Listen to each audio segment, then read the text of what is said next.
Hello everyone, good evening सभी को। कैसे सभी लोग? आई होप सभी लोग बहुत अच्छे होंगे और तैयारी भी अच्छे से चल रही होगी सभी की।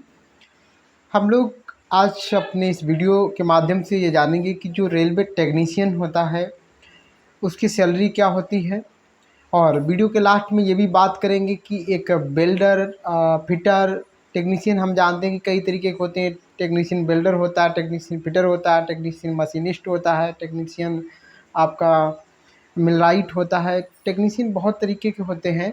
जितना आप जानते हो कि हमारी आईआईटी में जितना ट्रेड होती है उसी तरीके से हमारे टेक्नीशियन भी अलग अलग होते हैं। और अब जो है हमारी नए रूल के हिसाब से जो टेक्नीशियन भर्ती आएगी या जो बन रहे हैं उनको जो है अब मल्टी स्किल भी किया जा रहा है कि एक जो हमारा टेक्नीशियन फिटर है या बिल्डर है तो वो मल्टी स्किल होगा। फिटर वाला बिल्डिंग का काम करेगा, बिल्डर वाला जो है वो फिटर का काम करेगा। इस तरीके से हमारी गवर्नमेंट इस चीज़ पे काम कर रही है। तो हम लोग वीडियो के लास्ट में यही जानेंगे कि जो अलग अलग हमारे टेक्नीशियन है, टेक्नीशियन बिल्डर है, टेक्नीशियन फिटर है या टेक्नीशियन मशीनिस्ट है, मिलराइट है, मोटर व्हीकल है, तो जितना भी टेक्नीशियन मतलब है, डीजल मैकेनिक का है, तो क्या सबकी सैलरी अलग अलग रहती है या फिर सेम रहती है? तो सबसे पहले हम लोग स्टार्टिंग यहाँ करते हैं। जो हमारी सैलरी स्लिप है, और आप लोग जानते होंगे अगर हमारे चैनल से जुड़े हैं कि मैं टेक्नीशियन ग्रेड 2 और बिल्डर हूँ, ठीक है। तो मेरी सैलरी कितनी है, सैलरी स्लिप आपके सामने है। और क्योंकि आज 31 जुलाई है और हमारे जो भी रेलवे एम्प्लॉय हैं तो इनकी जो सैलरी है 30 का महीना है तो 30 तारीख को, कभी कहो 29 को ही आ जाए, और अगर 31 का महीना होता है तो 30-31 तारीख में सैलरी आ जाती है, ठीक है। तो सैलरी एकदम टाइम से हमारी आ जाती है जो भी रेलवे एम्प्लॉय हैं। तो आज हमारी सैलरी चूँकि आ चुकी है तो सैलरी स्लिप हमारी ये है। तो वही सैलरी स्लिप के माध्यम से हम लोग सब चीज़ें जान लेते हैं, क्योंकि सैलरी स्लिप से अगर हम लोग जानते हैं तो वहाँ पे किसी शक की, किसी डाउट की गुंजाइश नहीं होती है। आप हमारा नाम पढ़ सकते हैं। थोड़ा इसको जूम कर दूँ ताकि चीज़ें और अच्छे से हमको समझ में आ जाएँ, ठीक है। हाँ, ये चीज़ जो है यहाँ तक आप पढ़ ही सकते हैं।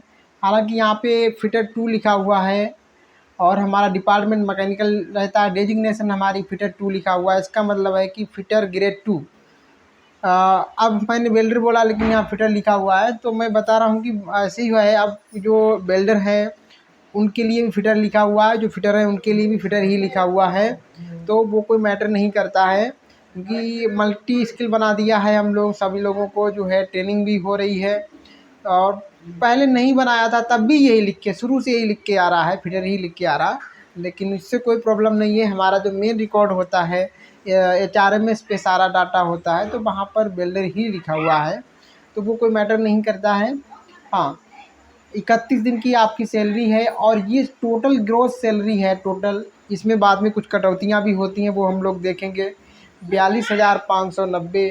और इस बार जो सैलरी आई है वो हमारी लगभग ये समझ लीजिए 4 से 5,000 सैलरी हमारी कम आई हुई है। 5,000 मानिए कम से कम, 5,000 सैलरी कम आई हुई है। क्यों कम आई है? उसकी रीज़न ये है कि जो हमारा इंसेंटिव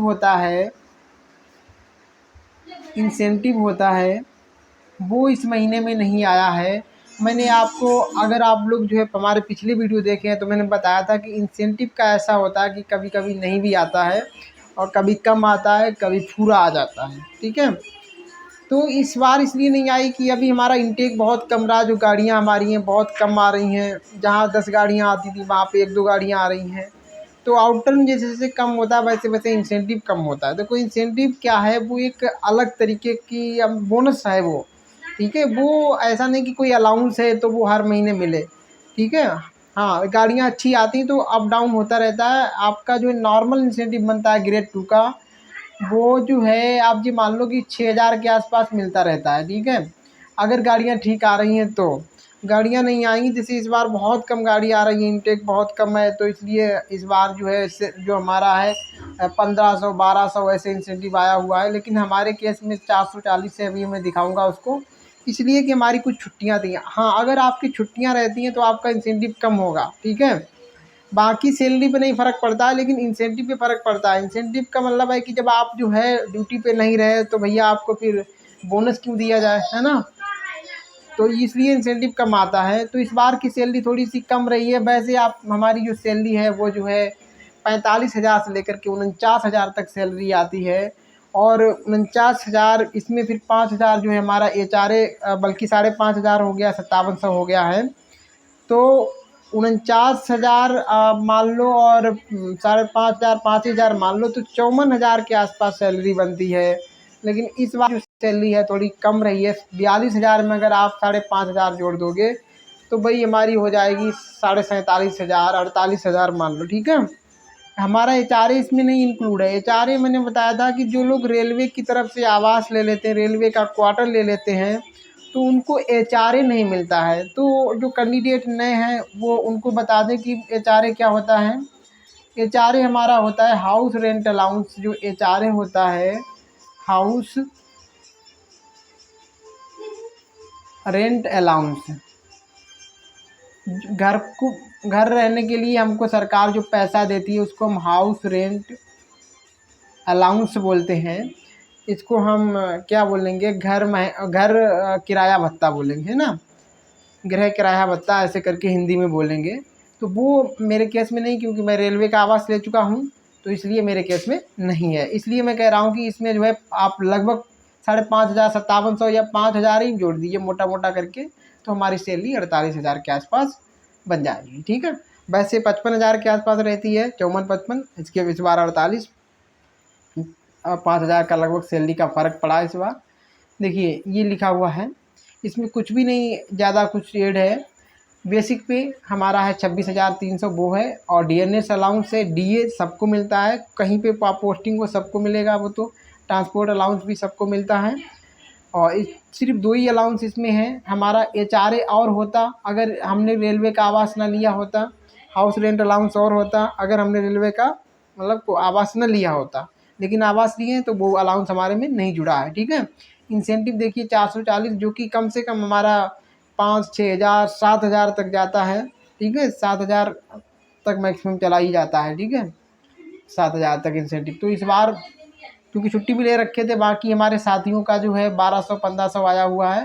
लेकिन मेरी छुट्टी रही थी जून मंथ में, इसलिए जो है हमारा ये बहुत कम रहा है, ठीक है। तो सैलरी आपने देख ली।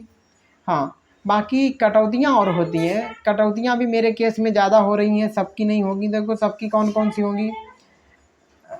ये 30 रुपये ये कटेंगे सबके।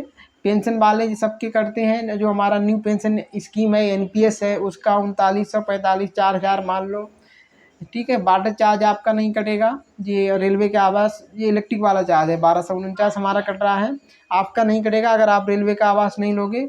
हाउस रेंट भी नहीं कटेगा। जिन जो आवास लिए हैं वो अलग से कटता है इतना, ठीक है। वो HRA तो चल ही जाता है, बाकी और ये चार्जेस कटते हैं अगर आप रेलवे का आवास लिए हो। बिजली का चार्ज है, और ये मेंटेनेंस चार्ज बोला जाता है हाउस रेंट जो लिखा हुआ है, और जो वाटर चार्ज है, ठीक है। तो ये चार्ज 3 जो चार्ज हैं ये बिल्कुल एक्स्ट्रा हैं। हाँ, बाकी और यहाँ पे क्या है ये देख लीजिए। ये जो है CMTD NCR railway COP society रहती है, एक रेलवे का एक बैंक रहता है। तो इसमें हमारा ये 1,300 रुपये कट रहा है, ये आपका नहीं कटेगा। इसकी मेंबरशिप अगर आपने ली है तो जो है आपका कटेगा, और नहीं ली है तो नहीं कटेगा। जी मेंबरशिप हमारी मर्जी पे होता है, हम लोग ले लेते हैं इसलिए कि इसकी बैंक से मेंबरशिप ले लो तो यहाँ से लोन आपको सस्ता मिल जाता है, और बहुत जल्दी से मिल जाता है। बहुत जल्दी तो नहीं मिलता है, इससे जल्दी बैंक दे देती है, बट ये है कि थोड़ा रेट ऑफ इंटरेस्ट थोड़ा कम मिल जाता है, 5% 5.5% पे हमको ये मिल जाता है, ठीक है। हाँ, तो और ये जो लोन की जो किस्त जा रही है हमारी वो है यहाँ पर कितनी है, 12,709। तो कम 12,709 1,300 ये 14,000 हो गया। 14,000 हमारा एक्स्ट्रा कट रहा है। बाकी तो खैर हाँ, और ये यहाँ पर वाटर का बिजली का ये भी सब एक्स्ट्रा कट रहा है। आपका कितना कटेगा, 3,930 रुपये ये हो गया, और 50 रुपये स्टैंड का कटेगा, और जो है 20 रुपये ये कटेगा। 70 रुपये ये हो गए, 70 और ये 30, 100 रुपये और 3,945, मतलब कि 4,000 आप मान लो, 4,200 मान लो, बस 4,000 कट रहा है ना, इतना आपका कटेगा। तो मान लो कि सैलरी अगर हमारी इस बार जो है कितना है, इस बार जो सैलरी हमारी है 42,000 है, इसमें से अगर आप 4,000 कटौती निकाल दो तो सैलरी आपकी बचेगी जा कर के 38,000 है ना, 38,590 बचेगी। कटपीट की जो सैलरी बचेगी, वैसे कटपीट की सैलरी हमारी जो है 40 से ऊपर हमेशा बनती थी, मतलब जो लोग ये लोन वगैरह नहीं लिए उनका, ठीक है, 40-44,000 हमेशा बनती है, 44,000 तक बनती है। लेकिन चूँकि हमारा लोन कट रहा है, इसलिए जो है हमारा ये सब चीज़ें ज़्यादा कट रही हैं, तो हमारी सैलरी जो है, अब आप देखो कि इतना सारा लोन कट रहा है, इस वजह से जो है कितना बन रही है सैलरी, टोटल रिकवरी हो गई ये, सैलरी है वो इतनी टोटल अकाउंट में आती है, ठीक है। हाँ, तो इस बार थोड़ी सी कम रही है, तो ये चीज़ें आपने समझ ली, आई होप कोई डाउट नहीं होगा। अब हम लोग ये देख लें कि यार जो वेल्डर है, फिटर है या बाकी और लोग हैं, क्या सबकी सैलरी सेम रहती है? देखो, आप ये मान के चलो, बिल्डर और फिटर अगर एक ही जगह पे पोस्ट हैं तो इनकी सैलरी में कोई डिफरेंस नहीं है, सेम रहेगी सैलरी, सेम।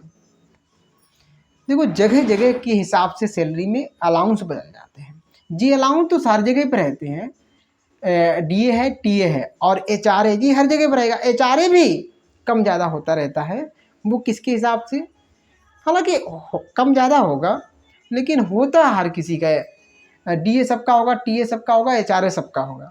बाकी कुछ अलाउंस जगह के हिसाब से चेंज हो जाते हैं, जैसे कि आपकी नाइट में ड्यूटी चल रही तो नाइट अलाउंस मिलने लगता है, कुछ लोगों को ड्रेस नहीं मिलती है तो ड्रेस अलाउंस मिलने लगता है, ठीक है। हाँ, तो अलग अलग, किसी को रिस्क अलाउंस मिलता है, ठीक है, किसी को जो है ट्रेवलिंग अलाउंस मिलने लगता है। ऐसा होता है कि अगर आप ड्यूटी के दौरान थोड़ा आपको इधर उधर जाना पड़ता है, दूर दूर थोड़ा जाना पड़ता है, तो आपको ट्रेवलिंग अलाउंस मिलने लगता है। तो जिसको ट्रेवलिंग अलाउंस मिलता है, ट्रेवलिंग अलाउंस थोड़ा ज़्यादा हो जाता है तो सैलरी जो है ज़्यादा हो जाती है।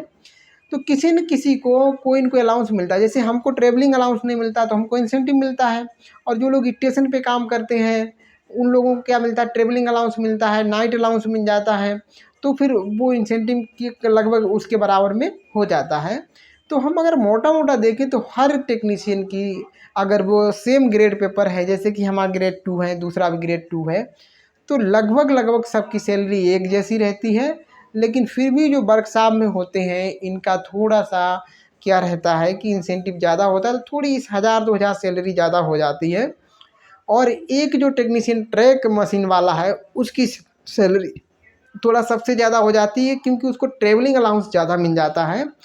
और लेकिन उसकी ड्यूटी थोड़ी टफ है कि वो हमेशा जो है अपने हेड क्वार्टर से बाहर ही रहता है, जहाँ उसकी पोस्टिंग होती है उससे उसको बाहर काम दूर जाकर काम करना पड़ता है। और दूसरा नुकसान ये है कि उसको जो है हमेशा धूप वगैरह है, बारिश है, तो खुले में काम करना पड़ता है, तो इसलिए उसकी थोड़ी सैलरी ज़्यादा होती है। तो कुछ लोगों के केस में सैलरी, भाई अपवाद तो हर जगह होते हैं, तो कुछ केस में ऐसा भी होता है कि कुछ लोगों की सैलरी ज़्यादा भी हो जाती है, ठीक है। हाँ, तो ये पूरी जानकारी रही। कैसी लगी आपको ये जानकारी? अगर अच्छी लगी है तो वीडियो को लाइक करें, दोस्तों में शेयर करना ना भूलें, ताकि उनको भी जो है आने वाले वीडियो की नोटिफिकेशन मिलती रहे, मतलब वो लोग जो है उनको भी जानकारी हो जाए, और नए हैं तो चैनल को सब्सक्राइब कर लेंगे तो उनको भी नोटिफिकेशन मिलने लगेगा, ठीक है। तो फिर और कोई डाउट अगर आपका बचा है तो कमेंट बॉक्स में कमेंट कर देना, मैं 100% आपके कमेंट का रिप्लाई करूँगा। तो ठीक है, हम लोग मिलते हैं नेक्स्ट वीडियो में, तब तक के लिए take care, bye bye, Tata.